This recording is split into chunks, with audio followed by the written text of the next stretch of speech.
Então, enquanto na árvore, o potencial do café, do cereja, é muito grande de ser um café fino, um café especial. Nós cobrimos um pouquinho sobre esse tema no módulo 1 e gostaria de reforçar esse tema sobre os procedimentos que nós temos aqui na Fazenda Caxambu. Então eu gostaria de comentar um pouco, falar um pouco desse espaço de colheita até chegar aqui no processamento, Ucha. É muito legal isso que você está trazendo, Silvio, porque de fato é uma preocupação assim, importante que nós temos que ter sempre em relação à colheita. Realmente, o que a gente sabe é que esse grão, essa cereja madura, enquanto está na árvore, o potencial de qualidade dela é incrível. Por isso, tomar cuidado demais com como fazemos essa colheita, ou seja, estarmos bem preparados para colhermos esses grãos da melhor maneira possível, o transporte desse café para o pós-colheita e os processamentos mais adequados possível para essa cereja. Isso é fundamental. E Gui, e qual é o momento correto então de iniciar essa colheita? O nosso desafio é colher ele maduro, né, Ucha? Colher maduro. É colher ele na hora certa. É conseguir dar conta de colher e processar todo esse café no momento ideal de maturação, com o mínimo de verde. Na verdade, a gente quer zero verde, é difícil, mas é o que a gente está querendo. Maravilha, o zero de verde. E como vocês fazem uma seleção de lotes, microlotes, como é feita essa eleição de como buscar dessas variedades especiais, na sua condição especial, e buscar o seu microlote? Aqui, na verdade, no nosso caso especificamente, a gente já tem um mapeamento de todos os talhões. Então a gente já conhece perfis sensoriais, inclusive, desses cafés. Variedades e tudo, a fácil disposição ao sol. Então aquele que vai melhor para o descascado, aquele que vai melhor para um pasto, aquele que é melhor para um cereja, enfim, a gente já conhece um pouco essa realidade, né? Então, baseado nisso, a gente traça todo um planejamento logístico de colheita do momento adequado. Qual a melhor fase de maturação do varietal tal, do varietal tal, do varietal tal. Então isso aí já é um ponto crucial. Ô Silvio, eu costumo dizer o seguinte, que para quem quer qualidade, uma das coisas fundamentais que nós temos que ter é uma boa logística de colheita. Colheita, para mim, pós-colheita, é pura logística.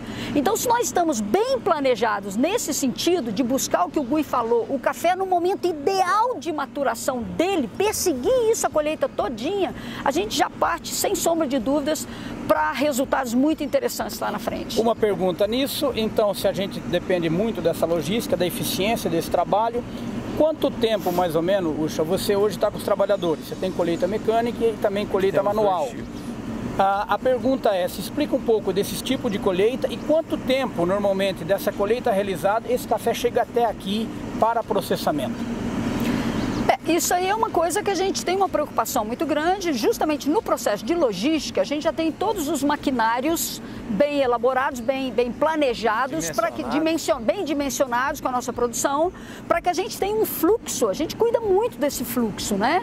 E para mim, esse transporte do café da lavoura para o pós-colheita, ele já faz parte de um fluxo bem elaborado.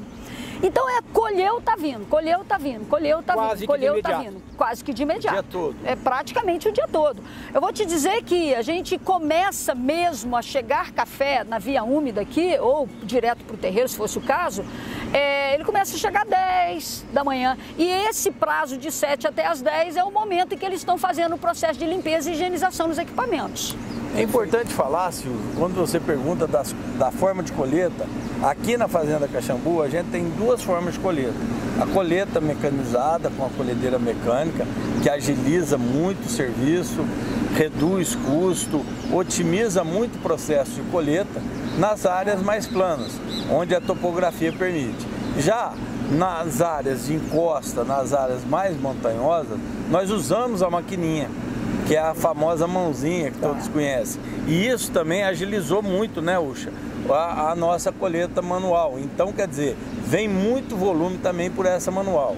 É importante destacar que mesmo com o uso da mãozinha, aqui tomamos todos os cuidados. Colhemos no pano, essa traz logo esse café, essa logística é bem rápida, como se fosse da colhedeira. E aí entra café o dia todo.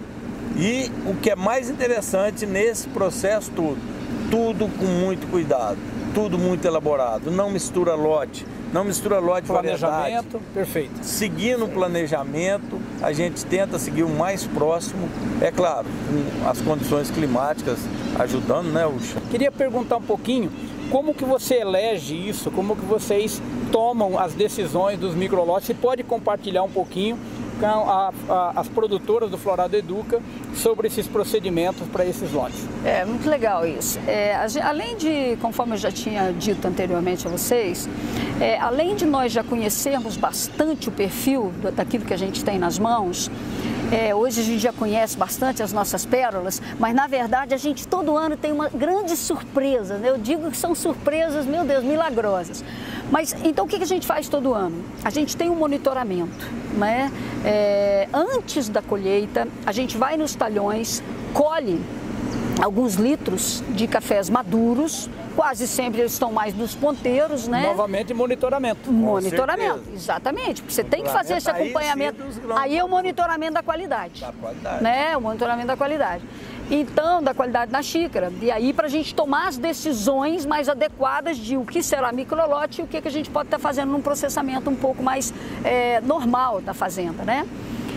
Então, nesse monitoramento, a gente detecta que, porventura, se algum talhão naquele ano, por questão climática, ou vai se saber por quê, ele vem com algum destaque, alguma coisa. E todo ano a gente tem algumas surpresas muito interessantes. Então, isso nos ajuda, porque, como eu falei, é muita logística, é complicado essa questão de microlote, porque você não pode interromper fluxo de colheita de forma alguma, porque a janela é curta, eu tenho que colher o café no pico ótimo de maturação. Por isso que eu digo que logística é uma coisa impressionante, né? Então, mas e o microlote? Você às vezes fica, entendeu? Paralisando o teu processo por conta disso. Mas não, se você já conhece, você está bem planejado. Se você já viu o potencial de qualidade muito interessante em alguns talhões, aqueles ali você já coloca no teu planejamento como aqui faremos um microlote. E faremos por exemplo, da área toda? Não. Eu vou fazer do P1, P2 ou P3, que são os pontos que a gente divide os nossos talhões, ou por faixa de sol, ou por altitude. Tem talhões que são partidos em 4. Às vezes eu vou dizer, ó, o P1 do talhão tal, eu vou fazer um microlote. Então vamos colher no momento tal, tal, tal. Aí a gente acompanha a Brix e a gente acompanha a força de desprendimento do grão. A hora que a gente vê que de fato está no momento ideal da maturação, a gente vai lá, traz aquele café e faz os microlotes. Duas perguntas rápidas. Se pode dar uma pista sobre Brix, né, uma referência sobre esse conceito, de qual é as medidas disso, e quando você toma uma decisão de processo, se natural ou cereja descascado, como é que é feito isso? Por demanda, qual que é a sensibilidade sobre esse assunto? Legal. Com relação ao Brix, é claro que quanto mais elevado o Brix no café, mais expectativa de boa qualidade a gente tem.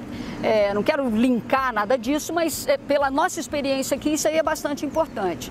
A gente tem aqui, normalmente, num ano que a gente não tem muita chuva em colheita, porque a chuva interfere, a chuva reduz o Brix, é impressionante, quando você tem muita chuva o Brix vai caindo.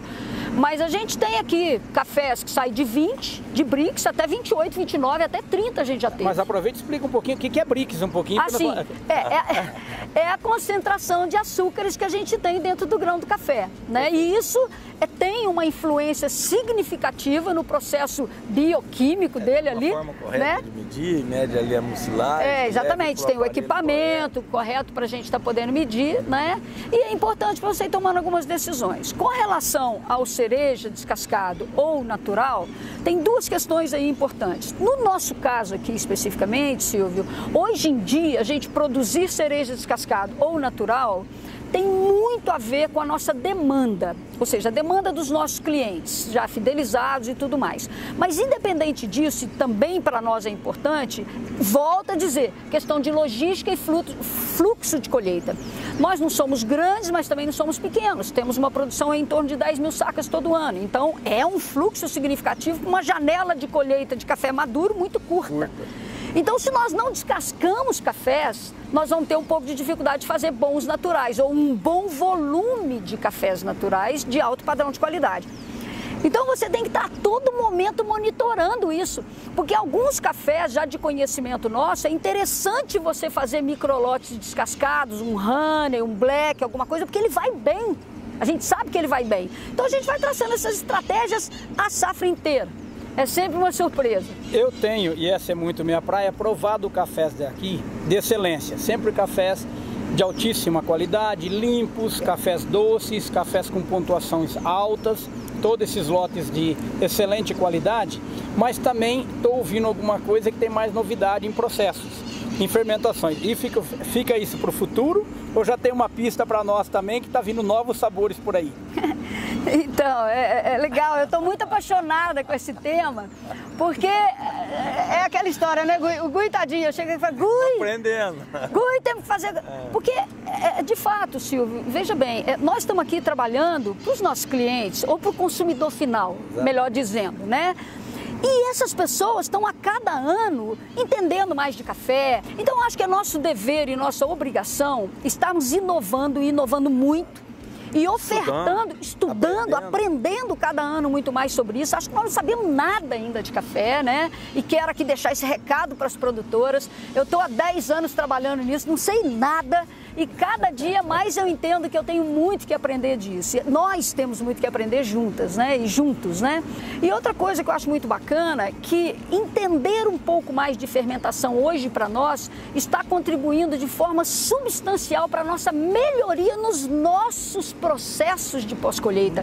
Isso para mim está sensacional. Completamente de acordo. E muito obrigado por todo esse depoimento, por toda essa aula, por compartilhar a sua aula conosco. Obrigado, Ucha. Obrigado, engenheiro Gui. Obrigado.